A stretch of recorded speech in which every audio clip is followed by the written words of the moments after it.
আসসালামু আলাইকুম, আমি জুবায়ের। আজকে টিউটোরিয়ালে আপনাদের যেটা দেখাবো সেটা হচ্ছে ইনসার্ট। আমরা এর আগের টিউটোরিয়ালটা দেখেছিলাম যে টেবিলটা আছে কিনা সেটা চেক করে দেখাবে। তারপরে আমরা এখন ব্যবহার করব সেটা হচ্ছে ইনসার্ট মেথডের কাজ দিয়ে, যে আসলে টেবিলটা কি বলে, ইনসার্ট ইনসার্ট নাকি টেবিলে আমরা কিভাবে ডাটা ইনসার্ট করব সেটা।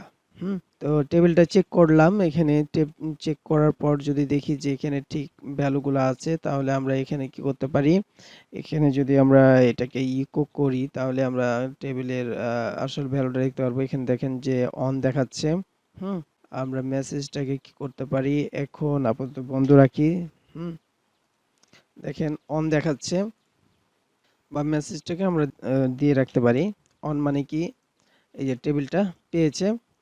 আর এখানে আমরা যদি টেবিলের নামটা একটু চেঞ্জ করে দিই তাহলে কি দেখতে পাবো, জিরো দেখতে পাবো। হুম মানে কিছুই নাই, কিছু নাই বলতে এর কোনো ভ্যালুই নাই। তার কারণে হচ্ছে কি হচ্ছে, এটা জিরো বলতে জিরো দেখাবে না, এটা কিছুই নাই, মানে মোট কথা এটা ভ্যালু নাই। তাহলে কি করবে, এখানে আমরা অন্য কিছু দেখাতে পারবো, তাই না? তো আমরা এইটাকে আমরা কন্ডিশনটাকে এটাকে আমরা কি করতে পারি, একটা ইফ এলস এর মধ্যে রেখে দিতে পারি। তাহলে ইফ এভাবে দিতে পারি যে যদি এর মধ্যে কোনো ভ্যালু থাকে তাহলে এখানে যাবে,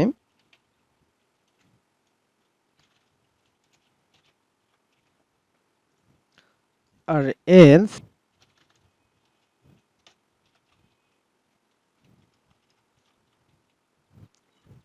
দেখেন ইররে চলে গেছে। ঠিক আছে, তার মানে এর মধ্যে কোনো ভ্যালু নাই, মানে টেবিলটার মধ্যে টেবিলটা পাইনি। হুম এই যে এখানে মেসেজটা দেখাই দিছে। তো এবার দেখেন table exist in this database, ঠিক আছে, সেটা দেখাচ্ছে। তাহলে তার মানে হচ্ছে কি, এর মধ্যে আমরা সবকিছু বুঝতে পারছি যে কিভাবে আমরা টেবিলটা আছে কিনা সেটা চেক করছি। আর টেবিল যদি থাকে তাহলে কি করব, এর মধ্যে আমরা টেবিলটাকে এখন নিব, নেওয়ার পর টেবিলের নামটা তাহলে আমরা এর মধ্যে নিতে পারি। তারপরে আমরা কি করব, স্কোয়াল কমান্ড আমরা ব্যবহার করতে পারবো। তো স্কোয়াল কমান্ড যদি আমরা ব্যবহার করতে চাই তাহলে আমাদের কি কি লাগবে, এখানে ইনসার্ট ইনটু, এখন এটার মধ্যে টেবিলের নাম দেবে, ইনসার্ট ইনটু কার মধ্যে ইনসার্ট করব সেটা টেবিলের নাম দিতে হবে। তো টেবিলের নামটা কোথায় পাবো, এই যে টেবিলের নামটা এখান থেকে আসবে। আসার পর আমরা এর মধ্যে কি দিতে হবে, এর মধ্যে ভ্যালু ব্যবহার করতে হবে। তাহলে আমি এইটুকু যদি আমরা এখন ইকো করি তাহলে কি দেখতে পাবো, এনে সেমিকোলন ব্যবহার করতে হবে, তাহলে এটা দেখতে পাবো। আর আমরা কি এই মেসেজটুকু দেখার দরকার নাই, এখন টেবিলের জন্য যে মেসেজ আমরা দেখাচ্ছি এখানে না, এখানে সেটা দেখার দরকার নেই। আমি জাস্ট আমরা দেখাচ্ছিলাম যে এভাবে টেবিলটা আছে কি না সেটা চেক করার জন্য সেটা দেখাবে, বা টেবিল না থাকলে শুধু দেখাবে, আর টেবিল থাকলে কোনো মেসেজ দেখার দরকার নাই। তাহলে আমরা এটাকে কমেন্ট করে দিলাম। তাহলে এটা এরকম দেখাচ্ছে, এরকম হয়ে গেল। হওয়ার পর এখানে ভ্যালুজ এর মধ্যে আমাদের কি লাগে, সাধারণত ভ্যালুজ এর মধ্যে আমরা যে ডাটাবেজের এই ফিল্ডগুলো আছে না, এসটি আইডি, এসটি নেম, এগুলো লাগে। তো এগুলো কিভাবে দিব, এগুলো দেওয়ার জন্য আমাদের যেটা করতে হবে সেগুলো হচ্ছে, এই যে একটা প্যারামিটার দিয়েছি, 2 নম্বর প্যারামিটারে আমাদের আরেকটা অ্যারে অ্যারের মধ্যে দিতে হবে। অ্যারে আমরা তৈরি করতে জানি, কিভাবে অ্যারে তৈরি করতে হয়। এসটি আইডি, আমরা এসটি আইডি আমাদের দেওয়া দরকার নেই, কেননা এসটি আইডিটা অটোমেটিক নিয়ে নিবে। তো এসটি নেম দিই, এখানে যে কোনো নাম দিতে পারবেন। তো আমি প্রথমে আমার নামটাই দিলাম, তারপর এসটি রোল,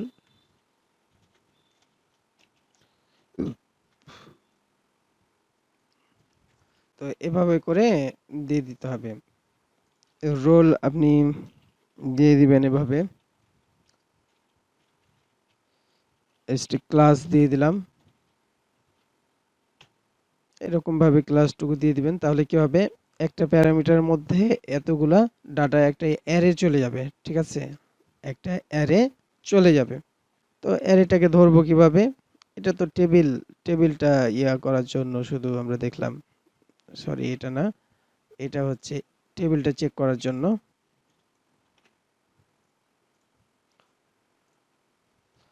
আর এটা মেসেজের জন্য। তো আমরা টেবিল ইনসার্টের মধ্যে দেখছিলাম। তো কি করলাম, এর মধ্যে আরেকটা প্যারামিটার চলে যাবে ইনসার্টের মধ্যে, ঠিক আছে?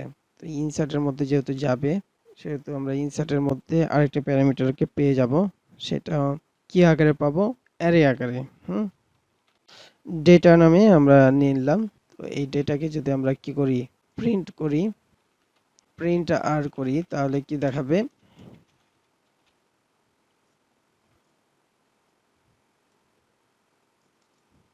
তাহলে দেখেন আমরা অ্যারের মধ্যে যেগুলা দিয়েছিলাম সবগুলাই আমরা কি করছি, সেগুলা পেয়ে যাচ্ছে এর মধ্যে, ঠিক আছে? তো এখানে ডেটা দিয়েছি।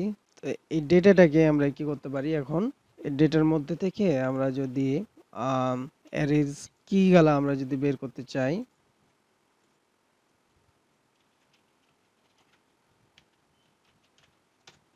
এর মধ্যে যদি দিয়ে দিই, তাহলে দেখবেন শুধু এই কি গালা কিন্তু আমরা পেয়ে গেছি, ঠিক আছে না? এই যে নেম, রোল, এরকম ভাবে আমরা ক্লাসগুলো শুধু কি গালা পাচ্ছি, এর মধ্যেই আর একটা কি গুলা শুধু পেয়ে যাচ্ছি, তাই না? তো এইটাকে যদি আমরা আলাদা আলাদা করে নিতে চাই, এটাকে আমরা কি করব, ইমপ্লোডের মধ্যে দিয়ে দিব। তো এর কি গালা পাচ্ছি না, এই যে নেম, রোল, আর এটা হচ্ছে এর আলাদা আরেকটা আপনাকে কি দিচ্ছে, অ্যারে কিন্তু দিয়ে দিচ্ছে। অ্যারে কিজ বাইর করতে যাচ্ছি যখন, না শুধু কি গুলাকে আরেকটা অ্যারের মধ্যে দিয়ে দিয়েছে। দেখেন এটা কিন্তু একটা অ্যারে, এই যে অ্যারের মধ্যে দিয়ে দিচ্ছে। 0 নাম্বার ইন্ডেক্সের নেম, 1 নাম্বারে রোল, 2 নাম্বারে ক্লাস দিয়ে দিছে। তো কিগুলাকে যদি কিগুলাকে আমরা পাচ্ছি, তো এটাকে কি করব, আলাদা আলাদা করে নিব। আলাদা আলাদা করব কিভাবে, আমরা যদি এটাকে ইকো করি আর এখানে ইমপ্লোড ব্যবহার করি, তাহলে ইমপ্লোডের মধ্যে কি হয়, অ্যারেগুলোকে সেপারেট করার জন্য এটা ব্যবহার করা হয়। তো এখানে প্রথমে কি দিয়ে সেপারেট করবেন সেটা দিতে হবে। হুম, আর তার সাথে সাথে তারপরে যে অ্যারেটা আছে না, যে আমাদের এই যে অ্যারেটা পেয়েছি, সেই অ্যারেটাকে যদি আমরা এখানে দিয়ে দিই, তাহলে কি দেখাবে, সেমিকোলন দিয়ে শেষ করতে হবে। তাহলে দেখেন এই যে এরকম ভাবে কিন্তু আমরাকে অ্যারোগুলোকে দেখাই দিয়েছে। এইটুকু অংশ আমরাকে দেখাই দিয়েছে। এটা কি দেখাইছে, এটা শুধু ভ্যালু দেখাইছে কিন্তু। হুম, এটা ভ্যালু দেখাইছে। তো এটুকু লাগবে। তো এটাকে আমরা কমেন্ট করে দিলাম ভ্যালুটুকু। আমরা কি লাগবে, এর কিটুকু ব্যবহার করতে হবে, যে ইন কিগুলো আছে না, সে কিটুকু ব্যবহার করার জন্য অ্যারে কি, এখানে যে অ্যারেটা দিয়েছি না, অ্যারে দেওয়ার দরকার নেই, এখানে শুধু কি দিলাম, এর কিগুলা দেখার কথা বলছি। যে এই যে দেখেন নেম, রোল, ক্লাস কি করছে দেখাই দিছে। আমরা এখানে দেখাইছি, তো তাই এটা দেখাচ্ছে। তো এখানে দেখেন সেভাবে করে কিন্তু আমাদের কিগুলাকে শুধু দেখাচ্ছে এখানে। হুম, তো এটাকে কি করব, টেবিল কলামস নামে যে ইয়াটা আছে সেটার মধ্যে দিয়ে দিলাম। হুম, আর এটাকে টেবিল টেবিল ভ্যালুজ নামে একটা ভ্যারিয়েবলের মধ্যে এটাকে দিয়ে দিলাম। মোট কথা আমরা দুইটাকে দুইটার মধ্যে রাখার জন্য আমরা এটা করলাম, আর কিছুই না। আর এগুলা দরকার নাই, এগুলো বুঝতেই পারছেন, এগুলো বোঝার জন্য আমরা আপনাকে শুধু দেখালাম। তাহলে আমরা যদি এটা টেবিল কলামস গুলাকে ব্যবহার করে, আমরা জানি যে ভ্যালুজ মধ্যে কি ব্যবহার করতে হয়, টেবিল কলামস গুলা দিতে হয়, তাই না? তাহলে ইনসার্ট ইনটু, দেখেন টেবিলের কলাম গুলা এর মধ্যে চলে আসছে ভ্যালুজ মধ্যে। এখন আর পরেরটাতে কি ব্যবহার করতে হয়, ও সরি, ভ্যালুজ এর মধ্যে আপনার ভ্যালুগুলা ব্যবহার করতে হয়। আর এখানে প্রথমে হচ্ছে আপনার কলামগুলা ব্যবহার করতে হয় প্রথম প্যারামিটারের মধ্যে। আর দ্বিতীয়টার মধ্যে কি ব্যবহার করতে হয়, এটার ভ্যালুটা কিন্তু সিঙ্গেল কোটেশনের মধ্যে ব্যবহার করতে হবে।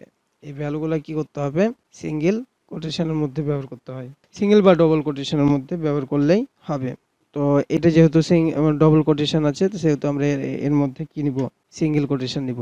হুম, পুরো অংশটুকু যেহেতু কার মধ্যে আছে, ডবল কোটেশনের মধ্যে আছে না, এই যে এর ভিতরে যে কোটেশনগুলো নিব সবগুলাই কি করব সিঙ্গেল কোটেশন, আর যদি বাইরে সিঙ্গেল কোটেশন নিতাম তাহলে ভিতরে ডবল কোটেশন নিতাম। তো দেখেন যে একটা ভ্যালুর মধ্যে আমরা কি করতে চাই, এই একটা ভ্যালু তার মধ্যে সিঙ্গেল কোটেশন ব্যবহার করতে চাই, যে এই যে এটা থেকে এর মধ্যে দেখেন কি হচ্ছে সিঙ্গেল কোটেশন ব্যবহার করা আছে। আর আমরা চাচ্ছি কি যে এই এইটুকুর মধ্যে সিঙ্গেল কোটেশন, এইটুকুর মধ্যে সিঙ্গেল কোটেশন এভাবে করে ব্যবহার করতে হবে। ঠিক আছে, নিয়ম এটা হচ্ছে কোয়েরির নিয়ম। তো এটা করার জন্য কি করতে পারি, কিভাবে আমরা ব্যবহার করতে পারি, আমরা যদি এই কমার আগে যদি একটা সিঙ্গেল কোটেশন ব্যবহার করতে পারি তাহলে ভালো হতো।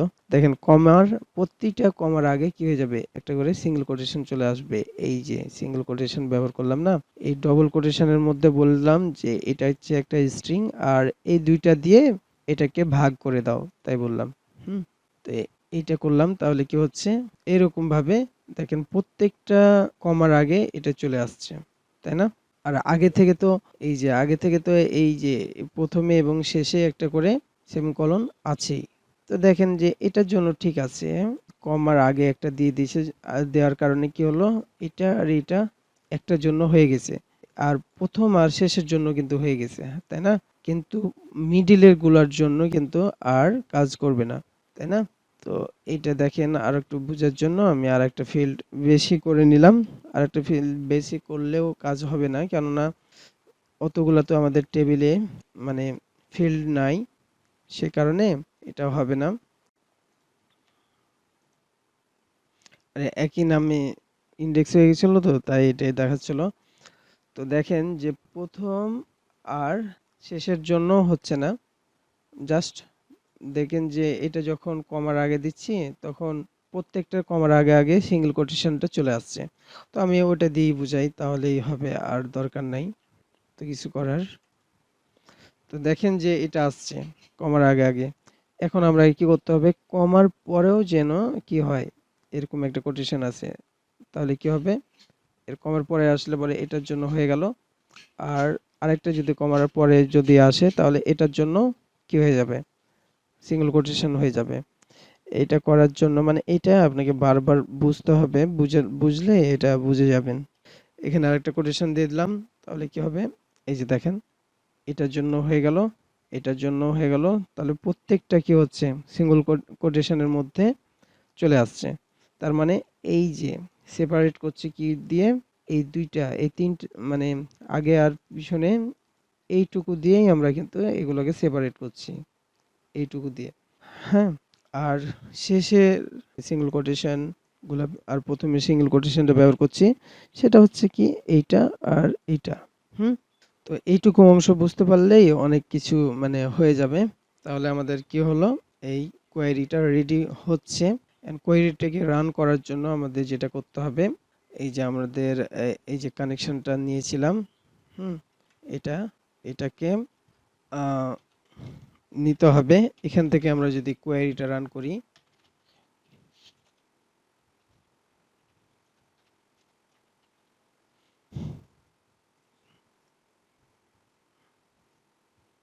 তাহলে দেখব যে আমাদের ডাটাতে ডাটাবেজে ডাটা কি হয়ে গেছে, কোয়েরিটা রান হয়ে গেছে। এই যে যতবার আমরা করব ততবার ডাটা ইনসার্ট হতেই থাকবে। ঠিক আছে, তো এটাকে এভাবে করব না, সেটা হচ্ছে কি কোয়েরিটি যদি রান হয় তাহলে তো আমাদের একটা কি করা দরকার, একটা মেসেজ দেওয়া দরকার, তাই না? তো সেটা করার জন্য মেসেজ বা অন্য আরো আরো অনেক কিছু করা যায়, সেটা করার জন্য আমরা ইফ এলস ব্যবহার করব। ধরেন যে কোয়েরিটা যদি রান হয় তাহলে কি করতে হবে,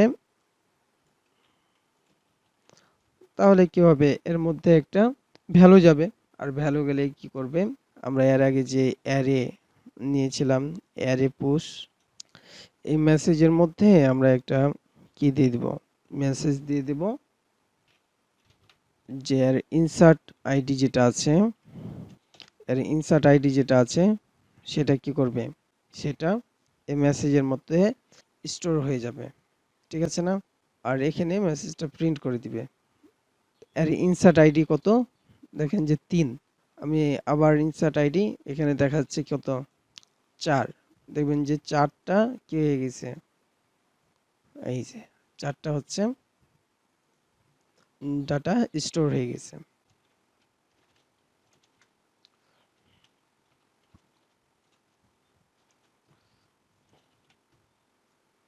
তো এটাকে আমরা এভাবে দেখাই দিলাম। একইভাবে যদি আমরা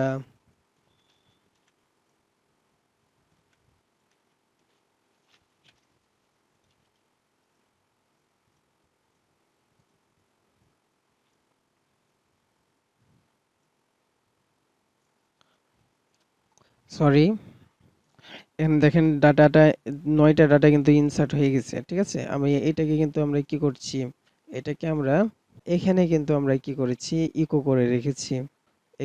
এখানে কিন্তু ইকো করার দরকার নাই। এটা জাস্ট আপনাদের দেখানোর জন্য আমি এটা ইকো করেছিলাম। এখানে দেখেন যে এর লাস্ট আইডি যেটা আছে সেটা দেখাচ্ছে। এখন আরেকটা কাজ করতে পারি, সেটা হচ্ছে কি?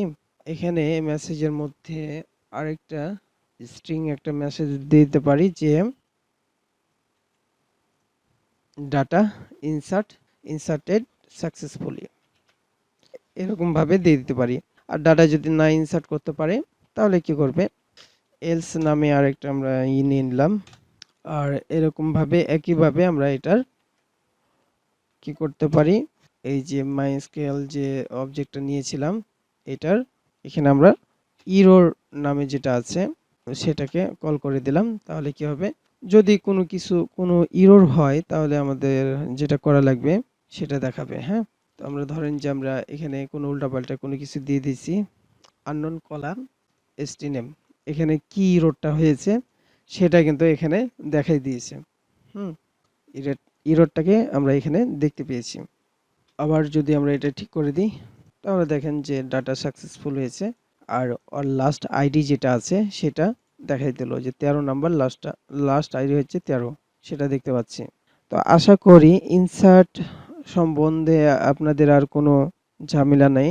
মানে কিভাবে ইনসার্ট করতেছি দিয়ে অবজেক্ট ওরিয়েন্টেড দিয়ে সেটা বুঝতে পারছেন। আমরা শুধু একবার এতগুলা কোড সবকিছু লিখে দিব, বাকিটুকু কি হয়ে যাবে? এই যে বাকি শুধু আমরা কি করব? টেবিলের নাম দিব। যে কোনো ডাটাবেজে আমরা অতি সহজেই কিন্তু ডাটা ইনসার্ট আপডেট ডিলিট করতে পারবো এই ক্লাসটা তৈরি হওয়ার পর। শুধু কি করব? টেবিলের ফিল্ডগুলোর নাম দিব আর ভ্যালুগুলা দিব। আর এখানে টেবিলের নাম, টেবিলের ফিল্ড আর ভ্যালুগুলা দিলেই কি হয়ে যাবে? ডাটা ইনসার্ট করতে পারবেন। আর কিছুই করা লাগবে না এই এই ক্লাসটা ইউজ করার মাধ্যমে। ঠিক আছে? তাহলে কতগুলা কোড কমে যাচ্ছে সেটা তো বুঝতেই পারছেন। মাত্র এক লাইনের মাধ্যমেই আপনি একটা টেবিলে ডাটা ইনসার্ট করতে পারছেন। তো আশা করি এটুকু বুঝতে পারছেন। আজকে টিউটোরিয়াল এ পর্যন্ত। আল্লাহ হাফেজ।